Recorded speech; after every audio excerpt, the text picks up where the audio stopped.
¿Qué tal, colegas? Bienvenidos a un episodio de nuestro podcast Entre Colegas. Mi nombre es Daniel Vela y en esta ocasión nos acompaña el doctor Baltasar García Zamora. Él es profesor clínico y coordinador del curso de alta especialidad de Medicina Intervencionista del Dolor y Cuidados Paliativos del ITESM TecSalud en Monterrey, Nuevo León. Además es médico externo, especialista en Medicina del Dolor y Cuidados de Soporte Paliativos en el Hospital Zambrano de León.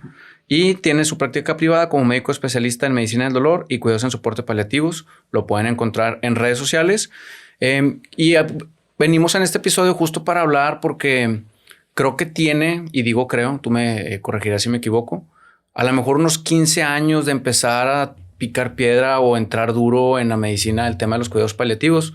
Para dar inicio, ¿cómo te encuentras el día de hoy, Balta? Hola, ¿cómo estás, Daniel? Muchas gracias por invitarme. Claro, muy bien, gracias. ¿Y tú? También, gracias por acompañarnos.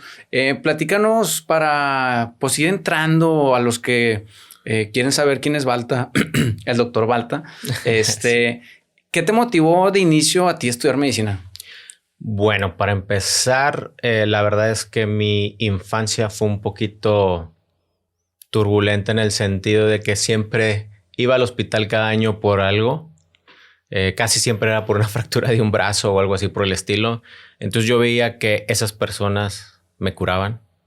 Y de ahí me empezó el gusto por ver esta profesión como algo que era para mí. Posteriormente, dentro de la escuela de medicina, empecé a ver varias especialidades y que me gustaban. Pero pasó algo curioso. Tuve familiares con cáncer. Mis familiares tuvieron síntomas y el que más me acuerdo es el dolor.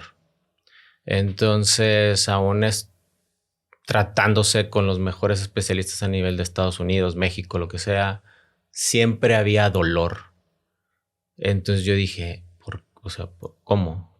¿Por qué no los pueden tratar de la mejor manera? O sea, porque yo me acuerdo, el que más me impactaba era ver a mi tía tirada en la cama gritando del dolor. Entonces para mí eso fue medio impactante. Entonces empecé a buscar la manera de cómo poder yo ser ese doctor o ese especialista que podía ayudar a personas que tienen dolor por cáncer, vaya. Y finalmente, de hecho, cuando salí de la escuela de medicina y empecé a trabajar en una clínica del dolor en Estados Unidos, fue cuando me di cuenta que, existe clínica del dolor. Porque ni siquiera aquí en México lo tenía visto hasta que me fui a Estados Unidos.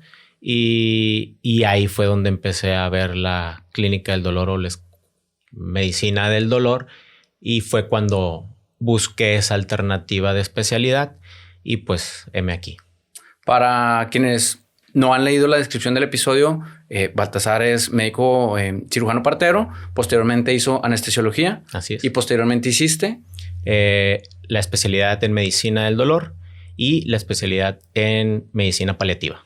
Que son, puntualizas, y justo para eso te traemos al episodio, porque son dos especialidades diferentes. Así lo es. ¿Son de 1 año, 2 años de duración? Dependiendo, últimamente en México ya se están haciendo las subespecialidades de 1 año cada una, ¿verdad? Haces 1 año para medicina del dolor, haces 1 año para medicina paliativa. La única diferencia es que los especialistas en medicina del dolor solamente pueden ser aquellos que vienen de la especialidad de anestesiología. En cambio, los especialistas en medicina paliativa pueden ser geriatras, urgenciólogos, oncólogos, medicina interna, etc. Ya como lo estamos viendo a nivel mundial, los paliativistas pueden hacer una subespecialidad en medicina paliativa y dedicarse a eso también. Creo que si no me equivoco también consideran a los especialistas en medicina familiar justo por el abordaje y el acercamiento que tienen.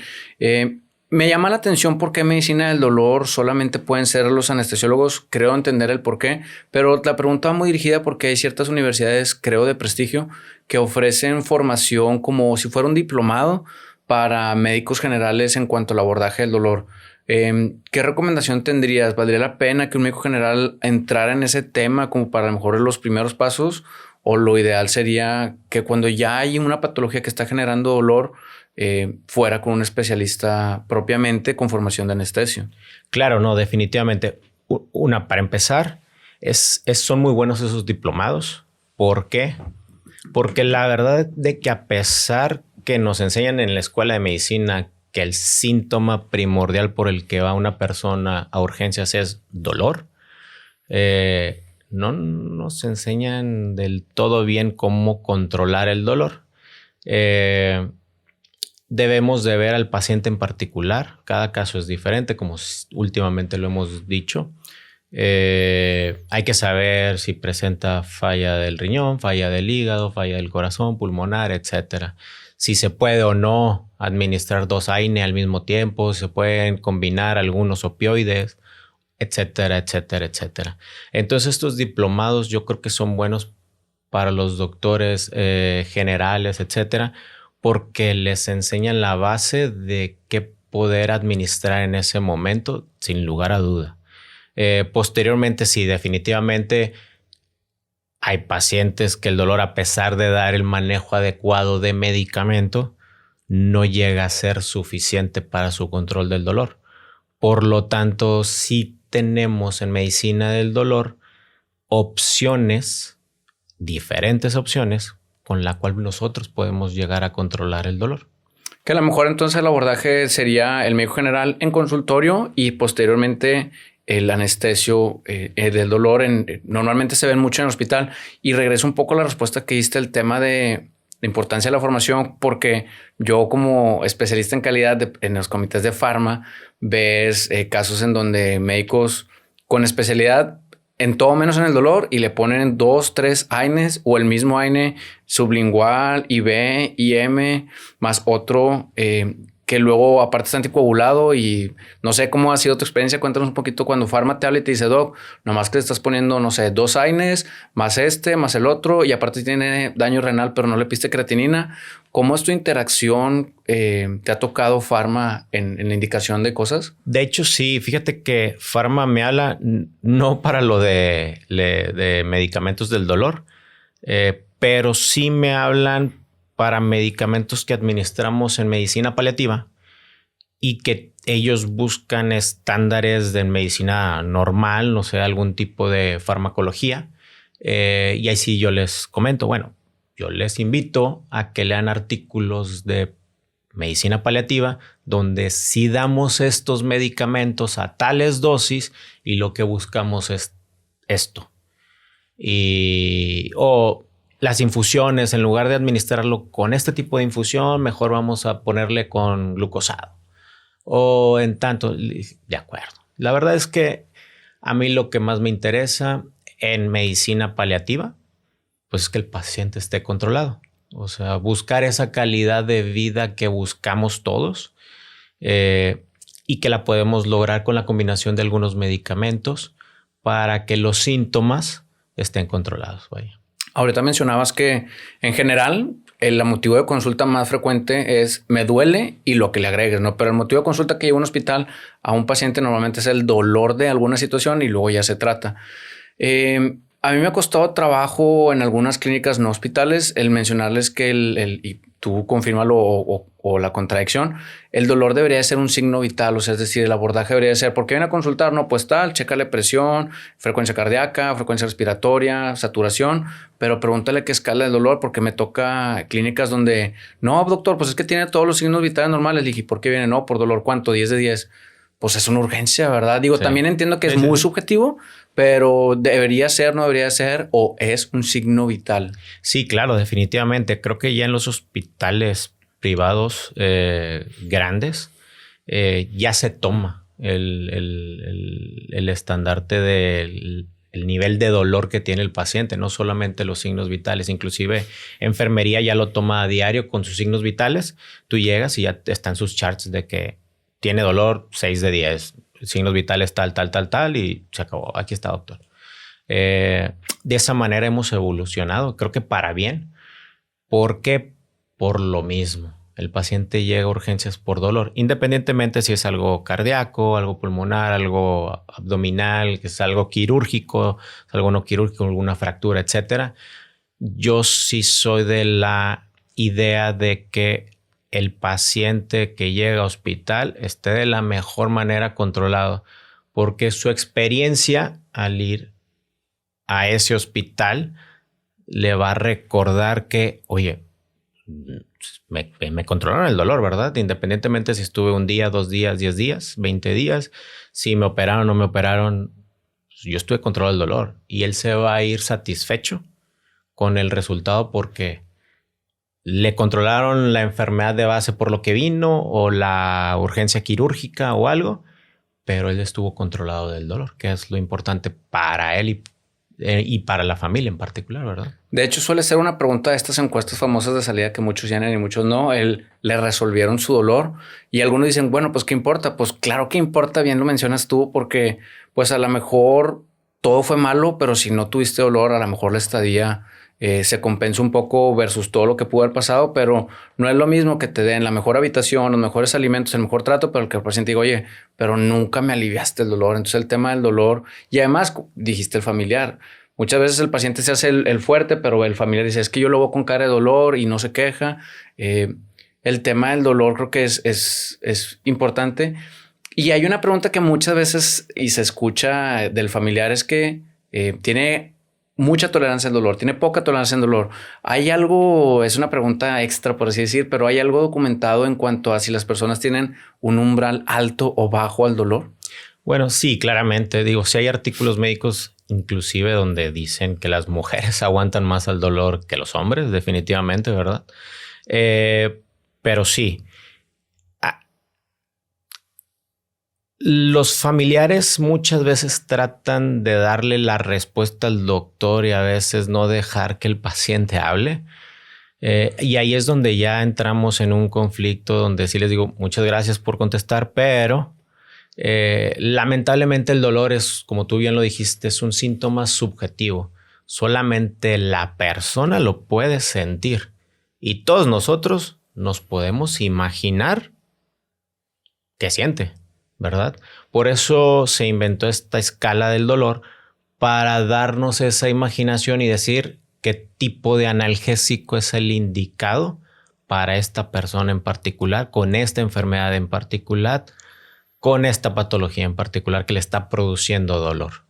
También creo que la parte de la explicación, porque no es lo mismo si que te digan, no sé, te vamos a operar de tal situación, es esperado que tengas dolor, pero va a ser tolerable, o ninguna cirugía, ningún abordaje debería de tener dolor. Es decir, sí vale la pena explicar que va a haber dolor de por medio y se va a tratar de disminuir o nadie debería de sentir dolor.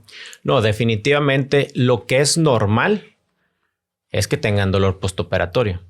Lo que no es normal es no controlar el dolor al paciente con dolor postoperatorio en este caso. ¿Sí me explico? El tema del control, exacto. O sea, sí. Justo explicarle, señor, pues trae una fractura o a lo mejor trae un problema visceral que va a implicar alguna cirugía, va a salir y trataremos de... Pero justo la pregunta es eso, o sea, el explicar, porque muchas veces uno como médico, pues, digo, me toca verlo del otro lado, como a lo mejor auditor, de saber que el doctor pues está opere y él está tan normalizado que todos tienen dolor que de pronto a alguien se les olvida que el paciente no tiene por qué saber y él cree que, no sé, un apéndice. Es que me dolía mucho el abdomen, oye, pero ya me lo quitaron y me sigue doliendo y el doctor no me ha dicho nada. ¿Qué tan importante es que el médico se tome ese minuto? Porque creo que no te debe tomar más de un minuto en explicarle que, oye, te vamos a operar, pero pues vas a salir con un poco de dolor o el dolor se va a manejar o no, explicarlo. No, sí, definitivamente hay que explicarlo. En el caso, por ejemplo, yo en ocasiones trabajo como anestesiólogo y doy anestesia. Sí le explico al paciente que es normal que él presente dolor en el postoperatorio, pero lo que voy a realizar como un bloqueo para la analgesia postoperatoria, de eso me voy a encargar yo para que su dolor esté controlado y que también no consuma opioides o altas dosis o analgésicos, también altas dosis y solamente lo suficiente para la antiinflamación postoperatoria. Sí es importante hablar con el paciente y decirle cómo va a pasar las cosas para que de esa manera también él se pueda programar y controlar mejor su dolor, ¿verdad? Claro. Ahorita mencionabas el tema de los analgésicos y los opioides. Y no sé los que lleguen a tu nivel de especialidad, pero a mí en medicina general me suele tocar que el paciente ya tomó infinidad de AINES para cuando llega y que normalmente dicen lleva, digo, y lo ves en trías y me dicen, no, lleva el paciente 5 días cuando lo dices tú, ay, o una semana, o sabes que me ha tocado en comunidades un poco más alejadas donde el nivel educativo es menor, que dice el señor, oye, es que hace una semana me caí de una placa y mira el pie y dices, uy, ¿por qué no? No, es que se me quitaba con tal medicamento, por no decir el consejo. Pero, ¿qué tanto uno debería dosificarse, no debería dosificarse? ¿Cuándo tomar la decisión como público en general de tomar un opioide o un AINE? Pues mira, definitivamente con los opioides tenemos un mito muy grande a nivel mundial, no solamente aquí en México. Pero claro, se debería de manejar siempre a cargo de un especialista que conozca los medicamentos opioides. En este caso, los AINE, como se conoce coloquialmente como los over the counter en Estados Unidos. Ahí agarramos el ibuprofeno y el ketorolaco y un paracetamol y lo que sea que nos den, ¿verdad? Son muy buenos en un dolor agudo y siempre hay que tomarlos con precaución y en un momento corto, en un periodo corto del tratamiento para el dolor. Pero ya posterior hay algunos que 2, 3, 5 días, 10 días de estarlo tomando crónicamente, ya nos va a favorecer a aumentar efectos adversos.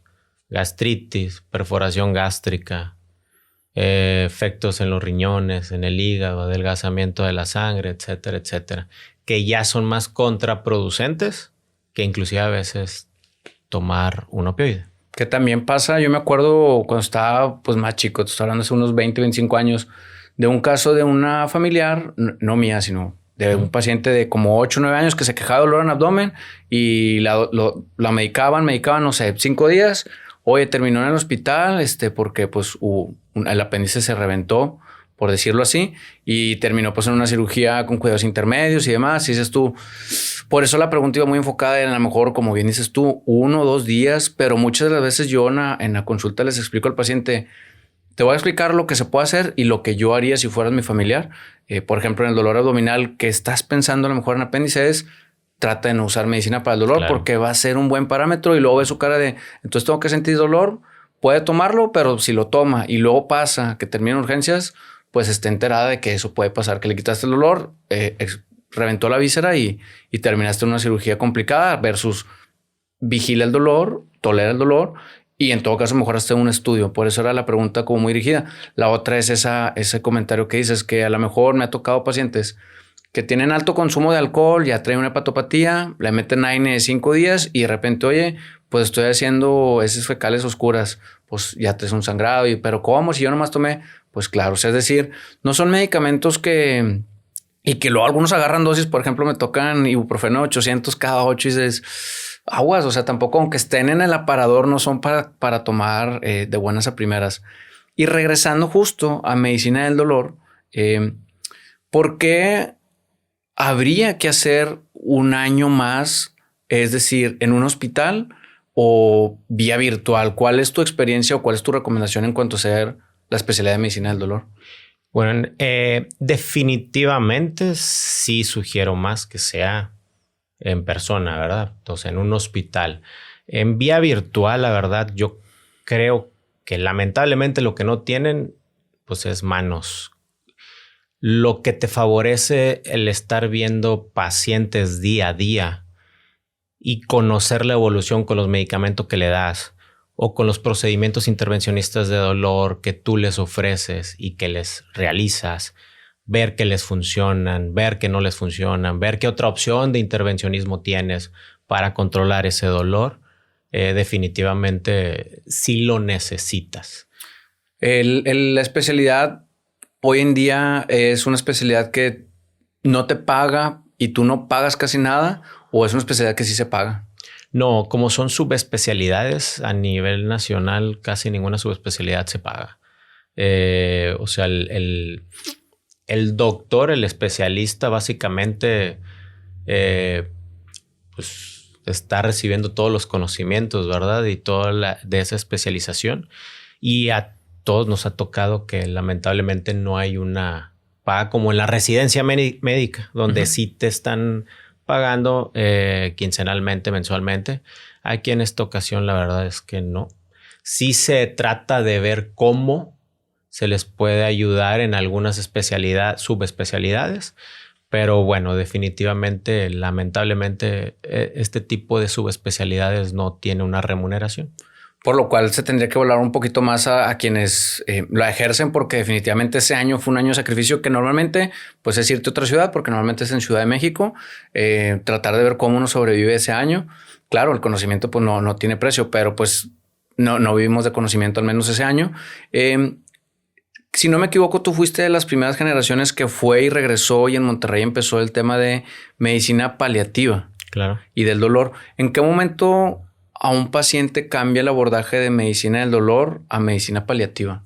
Bueno, en este caso en particular hablamos acerca de una patología como el cáncer. Medicina paliativa es muy diferente a medicina del dolor por el simple hecho de que medicina paliativa se basa en control sintomático. ¿Qué es el control sintomático? Todos los síntomas que un paciente con cáncer puede presentar. Debilidad, náusea, vómito, ansiedad, depresión, insomnio, falta de apetito, dolor, boca seca, convulsiones, etcétera, etcétera, etcétera, etcétera, etcétera. Cualquier síntoma que veamos lo vamos a controlar. A diferencia de medicina del dolor, pues solamente ve puro dolor. Pero a diferencia de medicina paliativa que sí ve dolor, pues medicina paliativa solamente puede ofrecer pues, medicamentos orales o algún tipo de cosa, pero intervencionismo para controlar el dolor por cáncer, medicina del dolor sí tiene opciones múltiples, con lo cual podemos tratar de lograr o eliminar el dolor por completo, o al menos un 90%, 80% que logremos disminuir ese dolor, con lo que disminuimos dosis de opioides, con lo que disminuimos efectos adversos por los opioides. Entonces con eso logramos una mejor calidad de vida para el paciente, porque si normalmente la enfermedad nos produce síntomas, el tratamiento curativo nos produce síntomas y luego tú das opioides o otros medicamentos que te van a producir síntomas, pues ¿cuál va a ser el beneficio?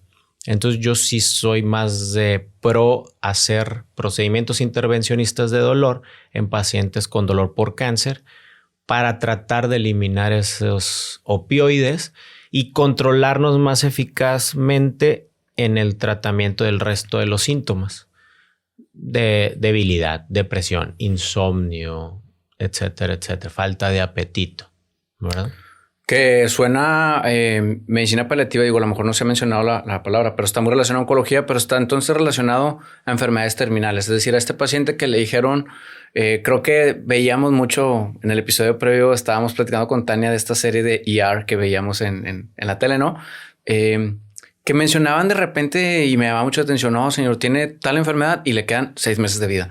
Que ya hoy en día esa práctica ya no la escuchas, ¿verdad? Pero normalmente si te dicen, tienes una patología que pues tiene los días contados. No sé cuál sea como la mejor manera de poner sobre la mesa cuando un paciente tiene este tipo de diagnósticos, pero medicina paliativa está solo dirigida a pacientes que ya pues tienen una enfermedad terminal. Sí, claro. Mira, en esta ocasión medicina paliativa, aparte del cáncer, ¿qué más va a haber? Enfermedades del corazón, enfermedades del riñón, enfermedades hepáticas, enfermedades cerebrales. En el momento en el que, por ejemplo, el riñón, el paciente ya no desea más hemodiálisis, porque la hemodiálisis se hace 2, 3 veces por semana, llega a ser muy cansado para el paciente y para la familia, y a veces, en ocasiones, el mismo paciente decide, doctor, va con su nefrólogo y le dice, yo ya me cansé. ¿Qué podemos esperar? ¿Qué no podemos esperar? Y ahí en ese sentido, por ejemplo, el nefrólogo nos recomienda para controlar los síntomas que posteriormente podemos ver en este paciente que ya no desea más hemodiálisis o que ya no se puede hemodializar por alguna razón, o pacientes con patologías hepáticas, etcétera, etcétera. No es exclusivo de cáncer, pero sí definitivamente nosotros ayudamos a controlarle los síntomas en estas enfermedades para estos pacientes. En el inicio del episodio mencionabas que ya medicina paliativa, no medicina de dolor, pero medicina paliativa sí la suelen ver. Justo tenemos un episodio con una geriatra, por no meter gol en tu episodio, pero con una geriatra amiga tuya. Sí. ¿Por qué empezaron a meter otros tipos de especialistas en la medicina paliativa y no nada más los anestesios? Porque si no me equivoco, al menos en México, tiene pocos años ese abordaje, ¿no? Sí, definitivamente. De hecho, aquí en México al inicio el algólogo era el paliativista, pero no se tenía como que esa especialidad de ver el resto de los síntomas tan específicamente como el paliativista, y yo creo que por eso se abrió el panorama a realizar medicina paliativa. En Estados Unidos y en Europa ya es como aquí básicamente. Bueno, primero fue allá, luego aquí, donde ya el paliativista puede ser geriatra, medicina familiar, urgenciólogos, medicinas internas, oncólogos, que pueden formar parte de medicina paliativa, claro. El tema de la eutanasia, justo cuando se dio el que debíamos de grabar un episodio, salió este tema de que en algunos países, y le preguntaba hace poco en un episodio a una psiquiatra, no es eutanasia propiamente, pero ella qué pensaba del suicidio asistido, porque algunos países tienen pocos años en donde existen estas cámaras del suicidio asistido. Ella me decía, pues, su postura como profesional de la salud mental, que nunca es válido dar un suicidio asistido. Pero en el tema de la eutanasia, que se podría ahí a lo mejor mezclar el término, ¿cuál es tu opinión respecto a la eutanasia? Pues mira, nosotros en cuidados paliativos y más que nada en pacientes con cáncer que hemos visto y que la familia ve cómo ha ido la progresión de la enfermedad, cómo ha ido la progresión de los síntomas, cómo está su paciente, su familiar ahorita y cómo estuvo antes, son los que más tocan ese tema de realizarle una eutanasia. La verdad es que nosotros estamos en contra de eso. Lo que sí podemos hacer en medicina paliativa es una sedación paliativa. ¿Qué es una sedación paliativa? Es una opción terapéutica cuando un síntoma en particular es refractario al tratamiento convencional. ¿Qué es eso? Cuando damos 2 o 3 medicamentos y no podemos controlar tal síntoma, que inclusive tal vez lo platicamos con otro especialista en medicina paliativa o con otros varios, hacemos un consenso, oye, ya hicimos esto, esto y esto, y el paciente sigue en delirium y no se controla, el paciente sigue con disnea, sensación de falta de aire, se está ahogando, el paciente está convulsionando y no para de convulsionar. El paciente está sangrando, ¿verdad? No podemos intervenir de otra manera. O sea, ¿qué hacemos? En ese caso, claro, hacemos una sedación paliativa. ¿Y qué es la sedación paliativa? Normalmente cuando se toma la decisión de hacer una sedación paliativa es porque es urgencia paliativa, como estos síntomas que acabamos de platicar. Por lo general nos están avisando de que algo ya va a pasar. ¿Y qué es lo que va a pasar? Es que la historia natural de la enfermedad va a llegar a su fin, independientemente si tú haces una sedación paliativa o no. Pero haces la sedación paliativa con la finalidad de que el paciente en particular no se esté ahogando, no esté en el delirio, no se vea que se está desangrando, no esté convulsionando o algún otro síntoma que no se pudo resolver o controlar de la mejor manera. Cuando uno hace, y la pregunta pues pareciera ignorante y no pasa nada porque seguramente más de uno te lo han preguntado, la sedación paliativa, cuando ya se decide tomar esa decisión, ¿es bien prudente informarle a la familia para que vengan a despedirse o siguen conscientes durante? No, sí, definitivamente. Cuando se toma la decisión, se toma en conjunto médico con la familia. Y sí, definitivamente ese es el tema que abordamos. Hay que estar con él. Platiquen con él. Hablen con él, aunque independientemente ya esté más tranquilo, con la conciencia más baja. Porque solamente estamos esperando a que esa urgencia paliativa produzca que la historia natural de la enfermedad llegue a su fin. Nosotros podemos cambiar ya el cómo va a recibir ese fin el paciente, claro que sí. Y de esta manera lo podemos lograr. Claro, y te hablas porque yo recuerdo haber tenido un familiar que pues lo escuchabas en su cuarto gritando de dolor y decías, te pasaba por la mente de si es justo o no que a lo mejor pisaré algún callo, pero muchos decían, no, es que está pagando. Y es una creencia que alguna gente religiosa tiene. No, pues es que está pagando a lo mejor sus pecados antes de irse al cielo cuando se tenga que ir y por eso está sufriendo porque se está limpiando su alma y demás. Yo la verdad tengo mucha reserva respecto a si eso es justo o no, si eso es válido para dejar a un paciente con dolor. Si en su momento yo hubiera tenido la capacidad del conocimiento porque estaba muy niño para entender lo que estaba pasando, de esto que tú me dices, decir, oye, pues no es justo que esta persona, o sea, ¿cuál es la calidad de vida si la persona... Volviendo pues sí estaba en delirium porque la verdad es que se escuchaba que hablaba con alguien, que estaba súper desorientado, que justo tenemos un episodio con una geriatra, la doctora Karina de delirium, porque es un tema que también, ahorita que lo mencionas, seguramente tú lo ves en hospitales, el que a veces no hay ni siquiera un correcto abordaje del delirium y pobre paciente, y digo pobre porque la condición en la que lo tiene no es la mejor y que se puede prevenir sobre todo, pero justo volviendo decía que injusto es que alguien termine... después de 50, 70, esta persona tenía más de 100 años. Entonces, oye, pues si ya viviste 100 años, ya déjalo descansar, ¿no? Qué injusticia. Pero los familiares tampoco sabíamos, por usted decía, si tiene pocos años, porque pues había médicos en la familia y decíamos, es que, ¿qué más podemos hacer? O sea, ya le metiste de todo, por así decir, y no hay más. Claro, no, definitivamente. Y de hecho... me pasa siempre que el familiar lo ve gritando, etcétera, etcétera. Cuando yo voy y lo reviso al paciente, pues sí, lamentablemente no tiene dolor, sino está en delirium. Entonces hay que dar medicamentos adecuados para controlar ese delirium, ¿verdad? Y siempre me ha pasado también de que los familiares mismos me dicen, no, pues me tocó con mi abuela, falleció gritando.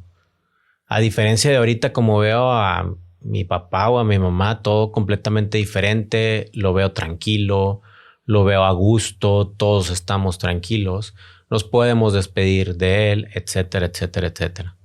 Entonces, sí, definitivamente es algo que ha venido a beneficiar la medicina, básicamente, ¿verdad?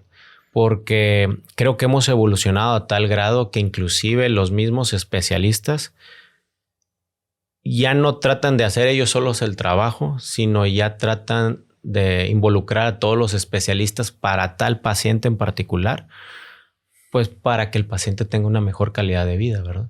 Sí, claro. Sí, y la pregunta surgió en su momento porque en algunos países, si no me equivoco, es legal la eutanasia, seguramente debe ser pues un tema delicado, pero luego también ves, y saliéndonos un poquito, legislaciones como las de Estados Unidos, donde pues hay... esta sentencia de matar al delincuente y pues al final de cuentas, pues si lo vieras desde otro punto de vista es una eutanasia. O sea, ¿por qué para algunas situaciones sí puedes mandar a dormir a una persona y para otras situaciones que se me hacen como, o sea, en este nicho muy cerrado de personas que dicen, oye, ya por favor no me tengas así, déjame ir. Estamos a años luz, por así decir, en México de que la eutanasia sea legal. Yo creo que sí, digo, apenas acabamos de dar pasos chiquitos pero fuertes en la legislación a nivel pues, nacional en cuanto a dolor y también paliativos. Ya han puesto reformas en cuanto a lo de cuidados paliativos y medicina del dolor. Entonces yo creo que vamos avanzando bien en cuanto a eso. Pero definitivamente en Europa es donde sí existe la eutanasia y es legal.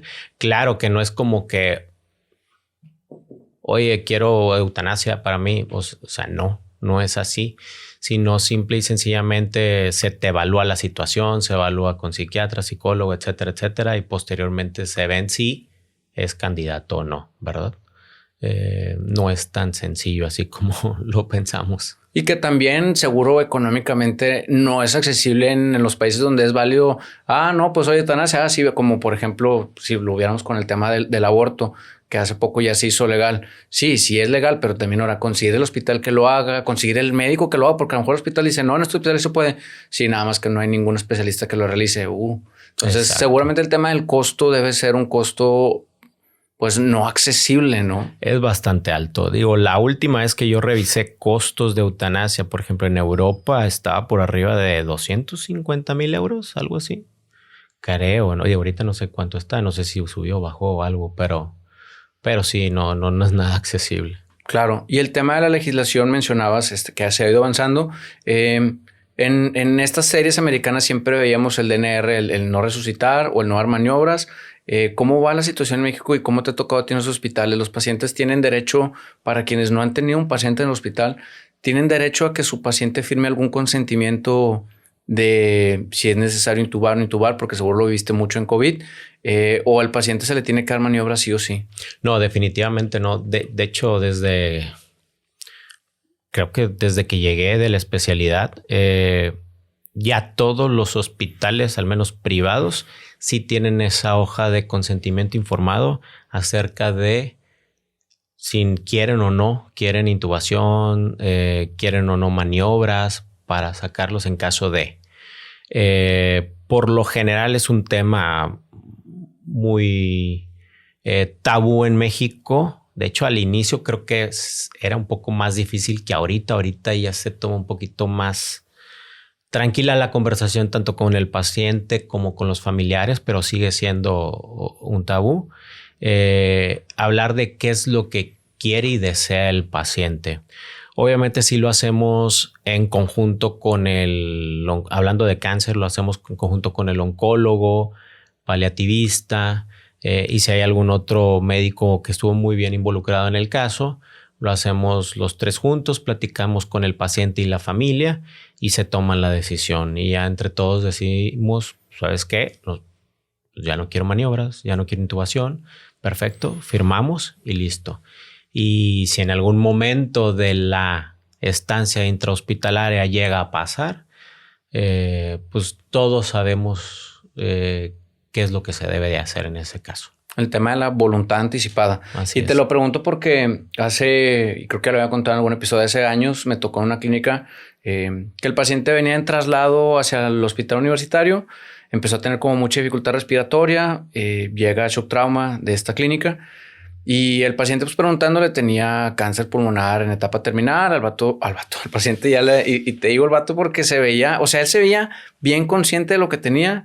Y te agarra así con una fuerza. Me acuerdo que y nos dijo, nada más ya no me hagas nada. O sea, si estoy aquí porque ya no estoy saturando, porque el corazón está fallando, no me maniobras, no me intubes, déjame en paz. Venía con familiares, como bien, ahorita me acuerdo porque dijiste el tema de los familiares.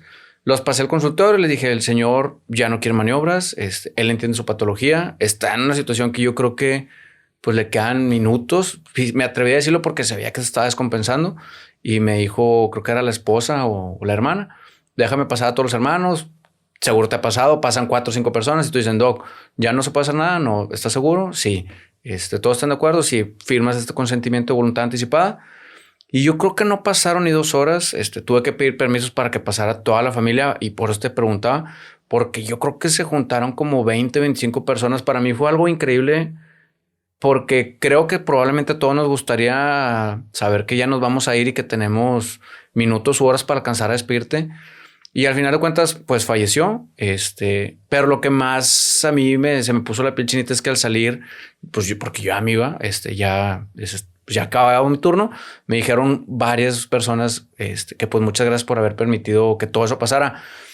Y si dices, ¿cómo de un momento tan triste? Porque lo es. Alguien como quiera dar las gracias y se sentía como en paz, porque creo que es válido versus perder la vida. En su momento me tocó en urgencias del HU estar dándole maniobras a alguien donde ya empiezas a sentir que se fracturan las costillas, pero que el familiar te dice hazlo todo y entonces por eso la pregunta del tema de la voluntad anticipada. Hoy en día a ti te toca en todos los hospitales prácticamente. En todos ya. Y qué bueno, ¿verdad? Había unos donde todavía no existía, pero lo que podíamos hacer es que en las indicaciones podíamos poner se habla con familiares, se habla con paciente y no desea maniobras. Entonces ya se ponía como en letras mayúsculas y ya todos sabíamos que en caso de que pasara, pues que estuvieran todos tranquilos y pasaran al siguiente abordaje, ¿verdad? Claro. Y regresando casi al tema principal, en tema de medicina del dolor, porque hemos hablado de fármacos y mencionaste procedimientos, pero hoy en día, en tu consulta de medicina del dolor, si lo dividiéramos así puntualmente, ¿cuáles son como los 2, 3 diagnósticos o 5 diagnósticos más frecuentes por los que alguien te manda? Porque seguramente no llegan contigo de que vengo con el doctor de medicina del dolor. Sí. Seguramente te lo manda algún trauma o algún especialista que dice, oye, Balta, este paciente no le puedo controlar el dolor. ¿Cuáles suelen ser los diagnósticos que más atiendes? Los que más atiendo en la consulta definitivamente es dolor por cáncer. Posterior a que los oncólogos administran los medicamentos eficazmente y aún así no está controlado, me los mandan. A ver si es candidato a algún procedimiento, a ver si es candidato a algún procedimiento intervencionista todavía más especializado, que gracias a Dios en México sí existen. El mejor procedimiento intervencionista de dolor para el control del dolor por cáncer lo tenemos en México. ¿Qué otra cosa sería? Las ciáticas. Las ciáticas son muy comunes. La sacroileitis, que es algo similar a la ciática, pero es dolor más que nada de la articulación sacroiliaca. Rodillas, hombros, dolores cervicales. Y también dolor de cabeza y cara. Las neuralgias del trigémino, neuralgias posherpéticas, cefaleas cervicogénicas, migrañas, etcétera. Sí, neurología en ocasiones nos mandan los pacientes cuando ya se dio varias líneas de tratamiento y continúa con dolor, a ver si existe algo que podamos hacer, algún tipo de procedimiento que les pueda ayudar a disminuir dosis de medicamento o medicamentos o inclusive pues tratar de eliminar la causa, ¿verdad? Pero sí, definitivamente es eso. Y el tipo de abordaje, porque mencionas intervencionismo, y yo cuando dicen intervencionismo pues pienso normalmente en algún radiólogo, pero en este punto es anestesio. Sí, cuando hablamos de intervencionista, hablamos acerca de los bloqueos o las infiltraciones, como lo decimos coloquialmente. Actualmente hemos avanzado a tal grado que utilizamos en algunos procedimientos el ultrasonido o fluoroscopía, ¿verdad? Y utilizamos y llegamos a los nervios, al ganglio de la raíz dorsal, a las articulaciones, al ganglio de Gasser para la neuralgia del trigémino, a los nervios o las raíces nerviosas que está agarrando la neuralgia posherpética, los nervios que están inervando la rodilla, los nervios que pasan en la cadera y que inervan la cadera, vamos a todos esos, los bloqueamos y posteriormente, si funcionan, pues hacemos otros tipos de procedimientos para darles mayor duración de analgesia y que estén con la menor dosis de analgésicos o sin analgésicos, ¿verdad? ¿Pueden ser curativas o la mayoría de las veces a lo mejor ocupan una reintervención al paso del tiempo? Bueno, es un tema importante. El dolor se divide en agudo y en crónico. Agudo es un dolor que podemos tratar de llegar a eliminar. Algo que siempre les comento a los pacientes, por ejemplo, con dolor por cáncer, es que sí, cuando llegan en una etapa de dolor agudo, menos de 3 meses, podemos tratar de llegar a eliminarles el dolor con los bloqueos tranquilamente. Cuando ya tienen más de 6 meses, ya estamos hablando acerca de un dolor crónico, en el cual es como una enfermedad crónica, hipertensión, diabetes. O sea, no se curan, se controlan. Entonces, ¿qué hacemos? Si buscamos tratamientos eficaces, intervencionistas de dolor, bloqueos con los cuales nosotros podemos tratar de llegar a disminuir las dosis de medicamentos o disminuir el dolor y que ocasionalmente tome algún analgésico. Y en cuanto aumente de nuevo el dolor, pues podemos llegar a hacer otro procedimiento. Porque también tenemos el tabú de pues yo no me quiero operar, ¿verdad? Yo no me quiero operar de la columna. Es que yo tuve el amigo tal y lo operaron y no le fue bien. Entonces, pues sí tratamos de ayudarles con la finalidad de disminuir el dolor y que tengan una mejor calidad de vida. También lo que les enseñamos es que posterior al dolor pues necesitan hacer, por ejemplo, hablando de columna o dolor articular o dolor de cervicales o algo así, que la rehabilitación física posterior es importante, porque si uno nada más deja a que el medicamento le haga el efecto que se desea, pues está un poquito más vago ahí el resultado, vaya. Que seguro ahorita que mencionas el tema de columna, está o suele estar, no todos, no generalizo, pero asociado al tema del sobrepeso, obesidad mórbida. Me ha tocado casos en donde dicen, no, pues es que traigo esta hernia, traigo esta situación en la espalda y el paciente pesa, independientemente del peso, tiene índice de masa corporal arriba de 40. Y le dices, pues es que independientemente de si te operan o no, seguramente esta situación se puede repetir por el tema de peso y ves que se enojan. Por más que les explicas, es que no es un tema estético, es un tema de... Yo les explico, imagínate que metes un costal de cemento de 20, 25 kilos acá adelante a mí y de repente te pones a caminar, seguramente toda la espalda la vas a forzar y le vas a cargar un peso innecesario, que si se lo quitas, seguramente tu espalda pues se va a relajar y a lo mejor ya no vas a requerir una segunda intervención. En tu experiencia, ¿qué tan relacionado la patología de columna está con el peso, el aumento de peso o la obesidad? No, definitivamente la de columna, la de rodilla, la de cadera, la de todo, ¿verdad? Todo tiene una sustancia en cuanto a la obesidad y como tú bien lo dijiste, no tanto tiene que ver el peso del paciente, si es 70, 80, 90, 100 kilos, más que nada es la masa corporal. Pero definitivamente si queremos lograr bajar de peso, siempre hay que bajar haciendo masa muscular, porque también está la otra contraparte donde el paciente tiene su obesidad, no tiene dolor, baja de peso, 20 kilos por hacer mucho cardio y empieza el dolor lumbar con radicular. Y pues sí tiene algo de sentido porque sí bajó de peso. O sea, que era lo que se debería de hacer. Lamentablemente, pues bajó de peso, el músculo se hizo más flácido y también hizo que se moviera ahí la columna. Entonces, hay que saber cómo bajar de peso, no tanto hacer puro cardio, sí hay que hacer masa muscular para que los huesos, las articulaciones, todo siga firme y que no logremos producir dolores posteriormente, ¿verdad? Que creo que también es una tendencia reciente. Yo he visto el cambio de cómo los médicos cada vez recomiendan. Antes, vas pediatra, yo escuchaba que recomendaban, haz ejercicio, vete a caminar, vete a correr, haz bici, natación y demás. Y no escuchaba la recomendación de haz ejercicio con pesas, ¿verdad? O ejercicios que generen masa muscular. Porque en su momento, cuando yo quería ganar peso, yo hacía, no sé, 50 minutos de ciclismo diario y me decían, pues es que no, está muy difícil. O sea, tendrías que meter una ingesta alta en calorías para que, aparte de ciclismo y pesas, ganes peso, porque lo que estás generando con las pesas te lo estás consumiendo.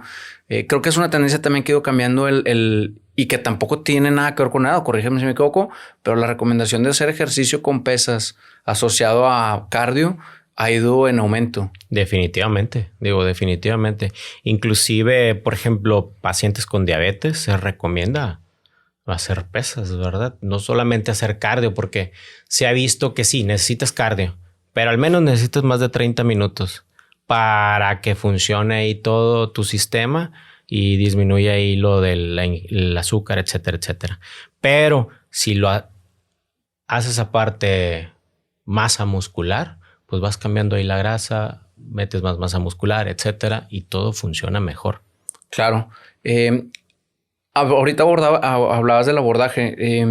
También seguramente se podrías evitar cirugías porque decías, pues bueno, a lo mejor algunos tienen el temor de cirugía, que ese temor es el más difícil en cuanto a columna. A lo mejor otro tipo de cirugías, los pacientes me toca que las aceptan más, pero ¿cómo ha sido tu experiencia también a lo mejor en el abordaje de otro tipo de patologías que el paciente, no sé, a mí me toca escuchar que se aventaron de matacanes y se fracturaron el coxis o se fracturaron, no sé, o que traen dolor en la rodilla y que le haces algún procedimiento de bloqueo, le quitas el dolor y el paciente en realidad, no sé, se fue a nutrición, hizo ejercicio y demás y terminó siendo curativo porque lo complementó y se evitó una cirugía. ¿Sí te sueles evitar cirugías? Sí, claro. De hecho, hay estudios, digo, desde el 2018, 2017, donde dicen que, por ejemplo, un bloqueo de la columna, independientemente el por qué, porque en la columna tenemos hasta 7, 8 cosas que nos pueden doler. No solamente es la ciática.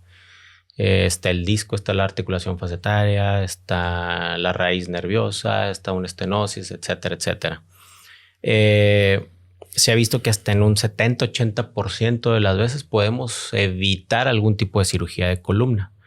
De hecho, normalmente en Estados Unidos primero se trata el dolor lumbar con bloqueos.